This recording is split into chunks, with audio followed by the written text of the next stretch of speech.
اب اگر اس میں کنڈیشنل معاملہ دیکھا جائے، اگر وہ بیمار ہے یا پھر سفر میں ہے یا کوئی ایسی کنڈیشن ہے جس کی بنا پر وہ روزے کی طاقت نہیں رکھتا، اس کا جسم اس بات کا متحمل نہیں ہے، اس کی بیماری اس کیفیت کی ہے یا کوئی اور اس طرح کے ریزنز موجود ہیں جن کی بنا پر وہ روزہ نہیں رکھ سکتا، تو اب شریعت نے اس کو رخصت دی ہے کہ وہ چاہے تو روزہ چھوڑ دے اور باقی ایام میں روزے رکھے گا۔ تو یہ تو ہے اس کا کرائٹیریا۔ باقی رہا کہ بھی اسلامی ملک ہو یا غیر اسلامی ملک ہو، یاد رکھیے گا جس طرح نماز زبردستی کسی اسلامی ملک کے لیے لازمی جو بھی حکمران ہے زبردستی نماز کسی کو بھی نہیں پڑھا سکتے، اسی طرح روزہ بھی زبردستی کسی کو نہیں رکھوایا جا سکتا۔ بندے کی مرضی ہے، اگر وہ چاہے تو، اگر وہ ٹھیک بھی ہے، اگر وہ پھر بھی روزہ نہیں رکھنا چاہتا تو اس کا اپنا ذاتی میٹر ہے، وہ ہے اللہ رسول کے حکم کی خلاف ورزی والا۔ اگر وہ روزہ نہیں رکھتا تو وہ گناہ گار ہوگا، اور اللہ رسول کے حکم کے اس نے جو معاملات تھے اس کو اس نے منع کیا ہے اور اس پہ کوتاہی کی ہے، تو اب اس کوتاہی کی اس کو سزا تو ملے گی کیونکہ اس نے اللہ رسول کا حکم نہیں مانا۔ اب اس میں ایک اور پوائنٹ بھی ہے، وہ یہ ہے کہ اگر وہ ڈائریکٹلی انکار کر دیتا ہے روزے کا، تو یاد رکھیے گا اللہ رسول کے کسی بھی حکم صریح کا انکار کرنا جو کہ فرائض کہلاتے ہیں ان میں سے، یا ضروریات دین کہلاتے ہیں، یہ اوورال دین کے معاملات میں اگر وہ انکار کرتا ہے تو اب یہ کفر ہے، کیونکہ جب وہ اسلام میں داخل ہو گیا تو اس نے یہ بات اقرار کی تھی کہ میں اللہ رسول کے سبھی احکامات کو مانوں گا، تو اب اگر جو اللہ رسول کے احکامات فرائضہ ہیں ان کا وہ انکار کرتا ہے تو گویا اس نے اسلام کو نہیں مانا، اب وہ اسلام سے خارج ہو جائے گا اس کے انکار کی وجہ سے۔ تو یہ اس کا یعنی کہ مختصر سا میں نے بیک گراؤنڈ سارا بتا دیا ہے، مزید کچھ سوالات ہیں تو آپ کر سکتے ہیں۔ محترم مفتی محمد ناصر صاحب، رمضان کا مہینہ ہے، روزوں کا ٹائم ہے، بٹ اگر کوئی بھی روزہ نہیں رکھتا تو اس کو سزا کس کی طرف سے ملے گی یا ملنی چاہیے؟ اور آپ یہ بتائیں کہ روزے کی کوئی سزا ایسی بھی ہے جو کوئی دے سکتا ہے کسی کو، یا اللہ کی طرف سے دنیا میں کوئی سزا دی جاتی ہے، یا یہ کہ روزہ کوئی نہ رکھے اور کھاتا پیتا پھرے اوپنلی بھی، تو اس کے لیے کیا سزا ہے یا کوئی سزا نہیں ہے؟ بتائیں، شکریہ۔ بالکل، یہ بھی ایک اچھا سوال ہے۔ یاد رکھیے گا روزہ نہ رکھنے کی جو دنیاوی طور پہ یعنی دنیا میں اس کو سزا دیں گے یا نہیں دیں گے اسلامی حکمران، تو ایسا کچھ بھی نہیں ہے۔ روزہ نہ رکھنے کی، نماز نہ پڑھنے کی سزا دنیا میں نہیں ہے، ہاں یہ اللہ کا حق ہے، تو آخرت میں اللہ رسول کے اس حق کی وجہ سے اس کو سزا ملے گی، اور وہ اس کا پورا ایک کرائٹیریا ہے۔ حدیث پاک میں اس کے کثیر احادیث کریمہ میں اس کی وضاحت موجود ہے کہ جو روزہ نہیں رکھتا تو اس نے اللہ رسول کا انکار کیا ہے۔ تو گویا کہ آپ ایسا سمجھ لیں کہ عملی اقراری طور پر، زبانی طور پر تو اس نے کلمہ پڑھ لیا، اسلام قبول کر لیا، لیکن عملی طور پر وہ اسلام قبول کرنے کا متحمل نہیں ہے، تو لہٰذا اس بیس پر وہ گناہ گار ہے اور سخت گناہ گار ہے، بلکہ وہ فاسق اور فاجر بھی کہلائے گا۔ یہ تو ہے اسلامک احکام، یعنی کہ اس کو دنیا کے اعتبار سے کوئی بھی سزا نہیں دے سکتا، نہ ہی دی جائے گی، اور زجر و توبیخ بھی نہیں کی جائے گی، اس کو برا بھلا نہیں کہا جائے گا، اس کو کسی قسم کے حوالے سے یعنی کہ غلط نہیں کہا جائے گا۔ ہو سکتا ہے، اب اس کے ایک الگ سے احکام ہے، وہ میں آپ کو مختصر بتاتا ہوں۔ دیکھیں، ہو سکتا ہے کہ وہ بندہ کسی ایسی مجبوری میں ہو یا کسی ایسی بیماری میں ہو جو کسی کو نہ بتانا چاہ رہا ہو، یا جیسے آج کل شوگر کے پیشنٹ ہیں تو آپ دیکھ سکتے ہیں کہ وہ بغیر کھائے پیے نہیں رہ سکتے، کوئی ایسی ہائی لیول کی شوگر ہو، تو اب اس بندے کی ایک پرسنل اور ذاتی مجبوری ہے اور اس کو شریعت نے رخصت بھی دی ہے، تو اس بنا پر اگر وہ کھائے گا پیے گا نہیں تو وہ یعنی کہ اپنے مسائل کو کور نہیں کر پائے گا، بیماری کو کور نہیں کر پائے گا، تو اب اس کو شریعت نے رخصت دی ہے، تو کسی کو طعن و تشنیع کرنے کی اجازت نہیں ہے۔ اصول ذہن میں رکھیں، شریعت کا یہ ہے کسی بھی مسلمان کو عبادات میں کوئی دوسرا مسلمان طعن و تشریح نہیں کر سکتا، برا بھلا نہیں کہہ سکتا، کیونکہ کوئی بھی کسی بھی قسم کے ریزن ایسی موجود ہو سکتی ہے کہ جس کی بنا پر شریعت نے اس کو رخصت دی ہو۔ جیسے کہ نماز چھوڑنے کے حوالے سے میں آپ کو بتاؤں، نماز چھوڑنے کے 200 عذر ہیں، 200 آزار ہیں جن کی بنا پر نماز چھوڑی جا سکتی ہے، اور ہر بندے کو تو یہ پتہ نہیں ہوتا کہ بھی وہ کون سا عذر ایسا ہے کہ جس کی بنا پر یہ بندہ نماز چھوڑ سکتا ہے۔ تو لہٰذا اب ایک مجبوری ہے، اس کو کوئی ایسی مجبوری ہو جو کسی کو نہ بتانا چاہ رہا ہوں، اور ایسے معاملات میں کسی کو برا بھلا بھی نہیں کہا جا سکتا۔ ایک دوسرا اس کا پوائنٹ دیکھیں، یہ پوچھنا بھی منع کیا ہے شریعت نے کہ کسی سے آپ پوچھیں کہ بھئی آپ نے روزہ رکھا ہے یا نہیں رکھا۔ اب اگر بالفرض اس نے روزہ نہیں رکھا اور وہ جھوٹ بول دے کہ بھی میں نے روزہ رکھا ہے، تو ہم نے کسی مسلمان کو جھوٹ پہ اکسایا ہے، اور یہ غلط ہے۔ اسی طرح اگر اس نے روزہ رکھا ہوا ہے اور وہ ایسے تفاخر میں کہہ دیتا ہے، فخریہ انداز میں کہہ دیتا ہے میں نے تو روزہ رکھا ہوا ہے، تو اب یہ بھی غلط ہے، کیونکہ یہ کبر اور تکبر کی علامت ہے۔ اب یہ یعنی کہ ایسے حساس معاملات ہیں تو کسی سے پوچھا بھی نہیں جائے گا، اور کسی کو کہا بھی نہیں جائے گا، کسی کو برا بھلا بھی نہیں کہا جائے گا۔ اس طرح کثیر معاملات ہیں جو شریعت نے الحمدللہ ہمیں آسانی کی طرف مائل کیا ہے، نہ کہ پریشانی کی طرف، بلکہ ایک حدیث پاک ہے بشروا ولا تنفروا، کہ مومنوں کو تم خوشخبریاں دو، تم ان میں نفرتیں نہیں پھیلاؤ۔ مطلب یہ ہے کہ عملی معاملات میں ایک بندے کا ذاتی میٹر ہوتا ہے کہ وہ جتنا اچھا عمل کرے گا اتنا زیادہ اس کو فوائد ملیں گے، اور اخلاقیات میں ایک میٹر ہے کہ بندہ اپنے اخلاقیات کو بہتر سے بہتر بنائے، کسی مسلمان پر طعن و تشنیع نہ کرے، کسی مسلمان کو برا بھلا نہ کہے۔ میں یہاں پہ روایت کوڈ کرتا چلوں گا، مولا علی کے پاس ایک شخص آیا اور اس نے کہا کہ یا علی فلاں جو شخص ہے وہ اس طرح کا ہے۔ آپ نے فرمایا رک، آپ اندر گئے، آپ تلوار لے کر آئے، آپ نے اس کو تلوار کو میان سے نکالا اور کہا کہ اے فلاں تو اپنی بات سے رجوع کر۔ اس نے کہا حضرت میں سچ بول رہا ہوں۔ آپ نے فرمایا اگر تو سچ بول رہا ہے تو تو نے اس کی غیبت کی ہے، اور اگر تو جھوٹ بول رہا ہے تو تو نے اس پر تہمت لگائی ہے، اور اگر نہ تو سچ بول رہا ہے نہ تو جھوٹ بول رہا ہے تو تو نے اس کی چغلی کھائی ہے۔ تو یہ تینوں چیزیں شریعت نے حرام قرار دی ہیں۔ تو آپ یہ دیکھیں شریعت کس حد تک ایک جو کلمہ گو ہے، جو اسلام میں دائرہ اسلام میں داخل ہوتا ہے، اس کی کس حد تک پذیرائی کی ہے، اور اس کی عزت کی خاطر کس حد تک بہترین اور زبردست اصول و قوانین بنائے ہیں کہ ان اصول و قوانین کے تحت چل کر ہم آگے بڑھیں گے۔ تو ایک مسلمان کی عزت، نبی پاک علیہ الصلوۃ والسلام نے ارشاد فرمایا، ترمذی کی روایت ہے، کعبے کو دیکھ کے فرمایا اے کعبہ تو عظمت والا ہے کہ لوگ تیری طرف طواف کرتے ہیں اور میں امام الانبیاء ہو کر طواف کر رہا ہوں، لیکن یاد رکھ کہ تیری حرمت سے بڑھ کے ایک مسلمان کی حرمت ہے۔ تو لہٰذا ایک مسلمان کی تو یہ حدیث پاک کے تحت واضح ہوتا ہے کہ ایک مسلمان کی عزت و حرمت جو ہے یہ کس قدر لازم ہے معاملات میں۔ تو ہم اپنے معاملات کو دیکھیں اور غور فرمائیں اور کوشش کریں کہ ہمارے معاملات کس حد تک ہیں، اور ہم مسلمانوں کی کس حد تک یعنی کہ عزتیں اچھالتے ہیں۔ تو ہمیں ان چیزوں سے بچنا چاہیے، ہمیں اپنے اعمال کی فکر کرنی چاہیے، اپنے اصلاح کی فکر کرنی چاہیے، اپنے اخلاقیات کی فکر کرنی چاہیے، نہ کہ ہمیشہ کسی دوسرے پر ہی کیچڑ اچھالتے رہیں۔ جو بندہ کلمہ پڑھ لے، اب اس پر بھی بندہ غلط فہمی نہیں لگا سکتا کہ یار اس نے جھوٹ بونٹ میں کلمہ پڑھا ہوگا، اس نے اپنے آپ کو بڑھانے کے لیے کلمہ پڑھا ہوگا، دنیا کمانے کے لیے کلمہ پڑھا ہوگا، لوگوں کو دکھانے کے لیے کلمہ پڑھا ہوگا، تو یہ بھی غلط ہے۔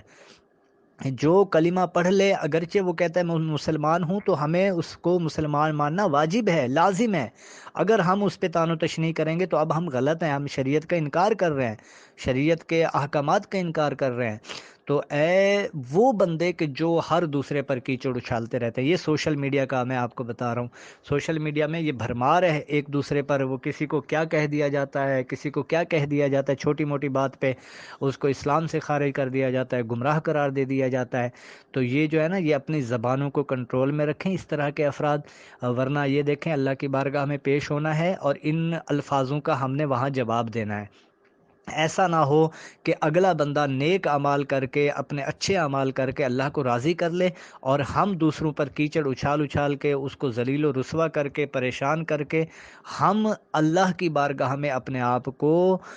ذلیل و رسوا کریں اور اللہ کی بارگاہ میں ہم اپنے آپ کو یوں سمجھ لیں ختم کر بیٹھیں۔ تو لہٰذا یہ ہم بھی سب مسلمان جو میری بات سن رہے ہیں تو ہمیں سبھی کو اس پر عمل کرنا چاہیے، اپنے اخلاقیات کو اسلام کے مطابق بنائیں، اللہ رسول کے احکامات کے مطابق بنائیں۔ محترم مفتی محمد ناصر صاحب، دیکھا یہ گیا ہے کہ جہاں پہ مسلم اکثریت رہتی ہے وہاں پر کھانے پینے کے ہوٹل ڈھابے وغیرہ بہت ہوتے ہیں، طرح طرح کے وہ کھانے بناتے ہیں اور وہ بہت چلتے ہیں، جیسے پلاؤ، زردہ، نہاری، میٹ کے آئٹم، مرغا بکرا یا جو جو بھی ہوتا ہے۔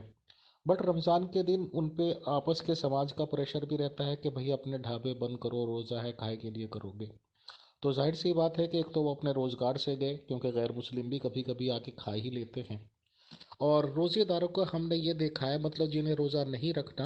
وہ اپنے محلے اپنی لوکیلٹی سے تھوڑا سا ہٹ کے نکل کے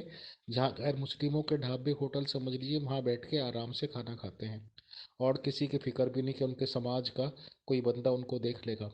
تو کیا ہوٹل ڈھابے بند رکھنے چاہیے؟ یہ مناسب بات ہے؟ کیا یہ ایسا کوئی قانون ہے یا ایسی کوئی حکم ہے اسلام کا؟ اس ریگارڈنگ پلیز بتائیں، شکریہ۔ دیکھیں یہ بھی ایک اچھا سوال ہے۔ اس طرح کا کوئی شریعت کا حکم تو نہیں ہے کہ بھی آپ کھانے پینے کے اشیاء وغیرہ سارے بند کر دیں۔ مکمل طور پہ بند کرنا یہ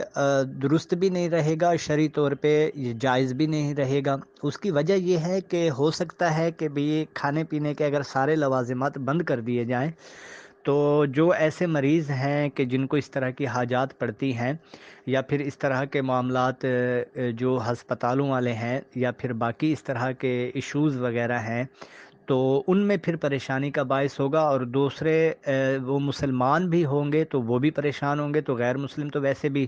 اگر اس طرح مسلمانوں کی اکثریت والی آبادی ہے تو اس میں وہ پریشان ہوں گے۔ تو لہٰذا یہ کلیتاً تو بند نہیں کرنا چاہیے، یہ مناسب نہیں ہے۔ ہاں ایک اخلاقاً ایک اچھا فرض بنتا ہے مسلمان کا کہ جب اکثریت روزے رکھ رہی ہے تو اس طرح کے ہوٹلز وغیرہ جو ہیں وہ بند کر دیے جائیں اور ایسی جگہ پہ لگائے جائیں جہاں پہ یعنی کہ تھوڑا سا ہٹ کے ہوں آبادی سے، تاکہ اگر کوئی یعنی کہ اس طرح روزہ دار نہیں ہے وہ آبادی سے ہٹ کے جا کے وہاں پہ کھائے۔ باقی یہ یعنی کہ کوئی ایسا غلط نہیں ہے کہ بھی روزے دار کے سامنے اگر کوئی بیٹھ کے کھانا کھا رہا ہے تو یہ پھر گناہ گار ہوگا، ایسا کچھ بھی نہیں ہے، بلکہ احادیث کریمہ میں واضح طور پر یہ موجود ہے کہ ایک حدیث پاک میں ہے کہ ایک صحابی رضی اللہ تعالیٰ عنہ کھانا کھا رہے تھے تو دوسرے نے اس کو اٹھا دیا، کہا کہ یار میں روزے سے ہوں، آپ میرے سامنے کھانا کھا رہے ہو، تو نبی پاک علیہ الصلوۃ والسلام نے ارشاد فرمایا کہ آپ اس کو اٹھائیں نہیں، یہ غلط ہے، بلکہ نبی پاک علیہ الصلوۃ والسلام نے ارشاد فرمایا جب اس طرح کی سچویشن ہو تو اگر کوئی آپ کو کہے کہ کھانا کھا لیں تو آپ اس کو کہہ دیں کہ بھی میں روزے سے ہوں، یعنی آپ اس کو اپنا روزہ بتا دیں تاکہ وہ بار بار آپ کو نہ کہے۔ اب ایک تو یہ صورت ہوگی کہ وہ بار بار آپ کو نہ کہے کہ بھی آپ کھانا کھا لو ہمارے ساتھ، یا پھر یہ دوسرا پھر اس طرح کا مفہوم بھی ہے حدیث پاک میں، نبی پاک علیہ الصلوۃ والسلام نے فرمایا کہ اگر روزے دار کے سامنے کوئی کھانا کھا رہا ہے تو یہ روزے دار اللہ کی رضا کے لیے صبر کیے ہوئے ہے تو اب اس کو زیادہ ثواب ملے گا۔ یہ بھی اس طرح کی روایات ملتی ہیں اس روزے دار کو جس کے سامنے کھانا کھایا جا رہا ہے، کیونکہ اب اس کو طلب بھی ہوگی، کھانا سامنے رکھا ہوا ہے لیکن پھر بھی وہ اللہ کی رضا کے لیے صبر کیے ہوئے اور روزہ رکھے ہوئے ہے تو اب اس کو زیادہ ثواب ملے گا۔ یہ تو ہے ایک کرائٹیریا۔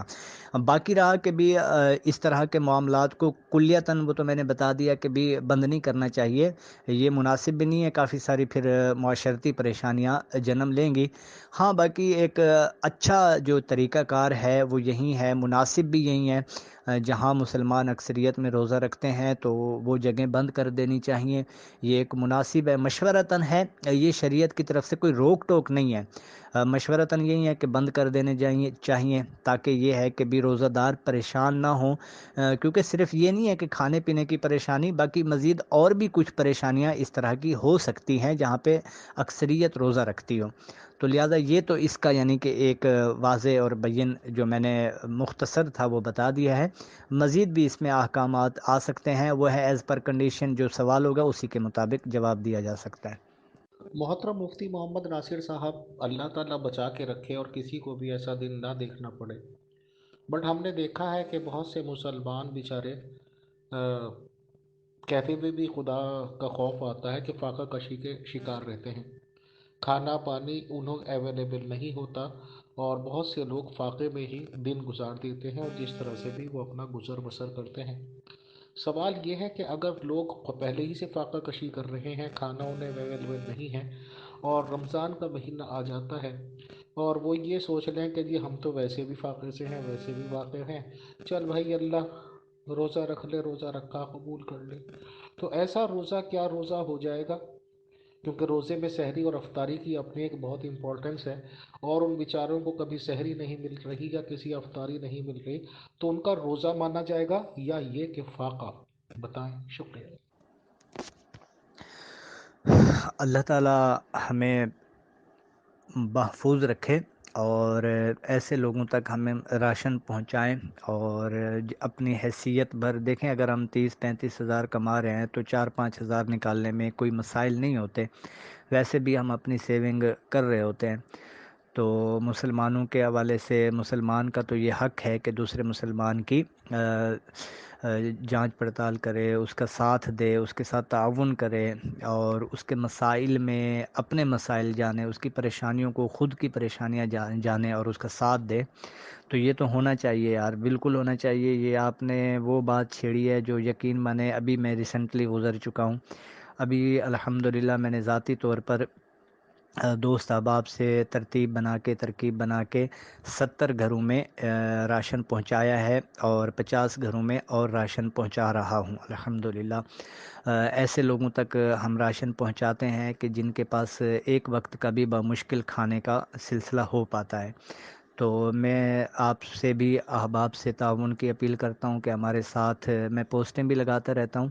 آپ احباب ہمارے ساتھ تعاون کریں، اور جو باہر کے دوست ہیں وہ بھی تعاون کریں، جو پاکستان کے ہیں وہ بھی تعاون کریں، جتنا ان سے ہو سکتا ہے۔ دیکھیں 5-7 ہزار دینے سے کوئی حرج نہیں ہوتا، اگر یہ نکل گئے اور ایک گھر میں چولہا جل گیا تو یقین مانے اس کے دل سے جو دعائیں نکلیں گی نا، بہت زیادہ یہ عبادتوں سے بہتر ہے اور نوافل سے بہتر ہے۔ اللہ اللہ وہ ہے نا، کرتے رہتے ہیں، تو یہ اصل اللہ اللہ کرنا ہے کہ جو غریب لوگ ہیں، نادار لوگ ہیں، ان کی مدد کی جائے۔ تو میرا یہ پیغام آپ ٹیگ بھی کر دیں، خصوصی طور پہ بار بار اگر لگائیں تو مناسب ہے کہ آپ ہمارے ساتھ، ہمارے ادارے کے ساتھ مل کر، ہماری فاؤنڈیشن کے ساتھ مل کر لوگوں کے راشن کی ترکیب بنائیں، اور الحمدللہ اس طرح میں سلسلہ کار کر رہا ہوں، جو الحمدللہ آتا ہے ہم لوگوں میں تقسیم کرتے ہیں، ایز اٹ تقسیم کرتے ہیں، بلکہ میں تو اپنا جو ہے نا کرایہ خرچہ وغیرہ بھی ذاتی جیب سے لگاتا ہوں الحمدللہ، میری اپنی ذاتی خواہش ہے الحمدللہ، میں کرتا ہوں۔ تو یہ تو کرنا چاہیے، ہمیں لوگوں کی امداد کرنی چاہیے، تعاون کرنا چاہیے، خصوصیات کے ساتھ تعاون کرنا چاہیے، ایسے لوگوں کا کہ جن کے گھر میں چولہے نہیں جلتے۔ تو یقین مانے یہ اتنی بڑی عبادت ہے نا، میں اب اس پہ کیا بولوں کیا نہیں بولوں، یہ آپ سمجھدار ہیں، اس چیز کو سمجھ سکتے ہیں۔ تو ایسے لوگوں کا ہمیں تعاون کرنا چاہیے۔ میں یہاں پہ چند تصاویر بھی شیئر کر دیتا ہوں جو ہم نے راشن تقسیم کیا ریسنٹلی، اور ساتھ میں الحمدللہ آپ یہ دیکھیں کہ ہم نے کوششیں کی ہیں اللہ کے کرم سے، تو ان کے لوگوں کا تک مکمل راشن بھی پہنچایا، بلکہ ان کے بار بار پوچھا ان سے مزید اگر ان کو کوئی ضرورت ہے پیسوں کی، نقدی کی، تو ہم نے نقدی بھی پہنچائی، کیونکہ بعض لوگ ہوتے ہیں جن کے گھر میں راشن ہوتا ہے نقدی نہیں ہوتی، تو ہم نے ان کے گھروں میں نقدی بھی پہنچائی الحمدللہ۔ تو آپ ہماری ادارے کے ساتھ تعاون کریں اور ایسے لوگوں تک راشن پہنچانے میں ہمارا ساتھ دیں۔ اللہ تعالیٰ آپ کا ساتھ دینا قبول فرمائے، اور ہمارا ان کو دینا بھی قبول فرمائے، اور کوشش کاوش کرنا بھی قبول فرمائے۔ اچھا، یہ الحمدللہ میں نے خود جا کر تقریباً 70 گھروں میں ذاتی طور پر، بہت ساری جگہوں پہ میں پیدل گیا ہوں، اور بہت ساری جگہوں پہ سواری کرائے پہ کر کے گیا ہوں ذاتی خرچے سے۔ تو یہ میں نے خود جا کر تقسیم کاری کی ہے، آپ اسے دیکھ سکتے ہیں، یہ 3 تاریخ کی ہم نے الحمدللہ یہ تقسیم کاری کی تھی۔ اللہ تعالیٰ یہ اپنی بارگاہ میں قبول فرمائے۔ ہم نے اس نیت سے کی تاکہ ماہ رمضان قریب ہے تو لوگ ماہ رمضان کے حوالے سے تیاری کر پائیں پہلے سے ہی۔ باقی آپ کا سوال جو ہے وہ فاقہ کشی کر رہے ہیں اور روزہ رکھ رہے ہیں تو ان کا روزہ ہو جائے گا، اور انشاءاللہ اس کو اس پر کثیر ثواب ملے گا، اور ایک تو فاقہ کشی کا بھی ان کو ثواب ملے گا، اور دوسرا روزہ رکھنے کا بھی الگ سے ثواب ملے گا، اور انشاءاللہ اللہ کی بارگاہ میں ایسے روزے مقبول ہیں لوگوں کو بہرحال ان پہ بھی تان و تشنی نہیں کرنی چاہیے، ان کا مزید ساتھ دینا چاہیے، اور ایسے ساتھ دیں اگر ایک ہاتھ سے دیں تو دوسرے ہاتھ کو بھی خبر نہ ہو۔ محترم مفتی محمد ناصر صاحب، قرآن شریف کو پڑھنا اور سمجھنا علماء کرام کہتے ہیں کہ ہر ایک کے بس کی بات نہیں، بٹ غیر مسلم جو ہیں اگر انٹرسٹ لیتے ہیں قرآن میں تو ظاہر سی بات ہے، انڈیا میں تو میں آپ کو بتا دوں ہندی کا ترجمہ ملتا ہے،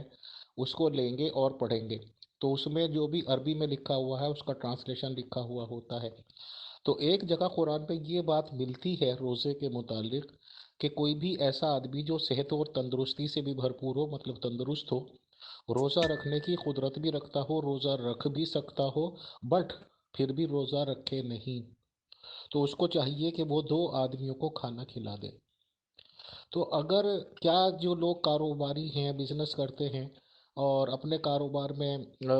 کافی خوش ہیں، تو کیا اگر وہ یہ سوچ لیں کہ چلو ہم روزہ نہ رکھیں، اپنے کاموں میں کسی بھی طرح کا کوئی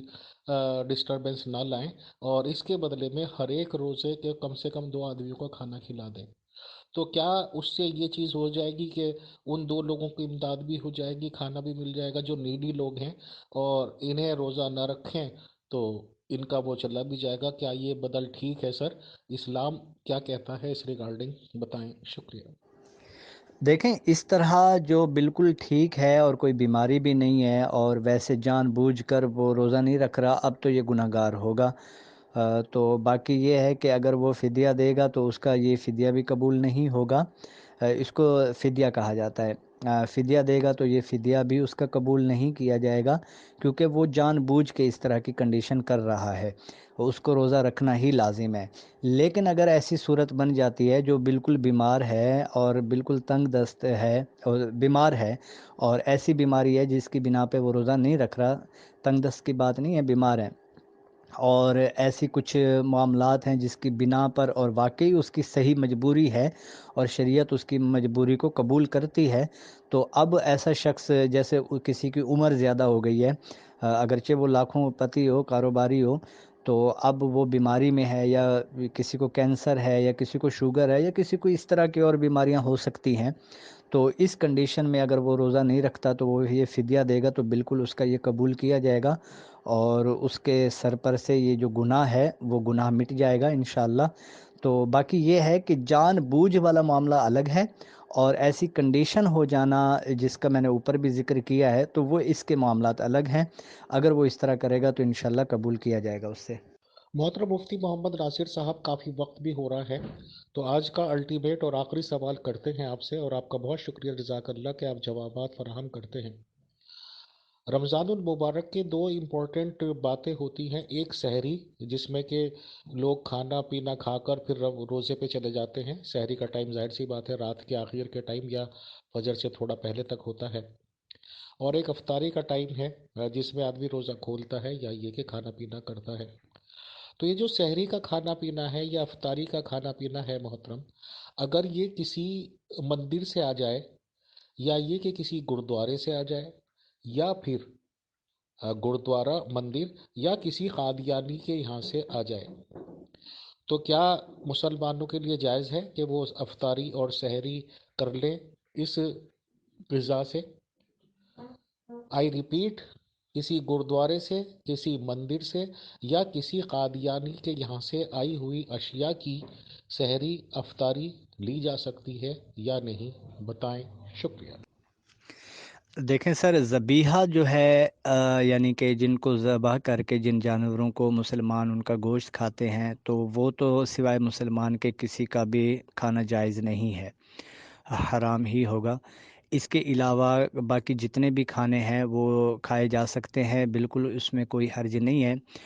گناہ بھی نہیں ہے۔ باقی یہ ہے کہ بھی مسلمان اس کو مناسب خیال نہیں کرتے، تو یہ ایک الگ کرائٹیریا ہے شرعی طور پہ، یعنی کہ اس کا یہی حکم ہے کہ اگر اس طرح کا کوئی کھانا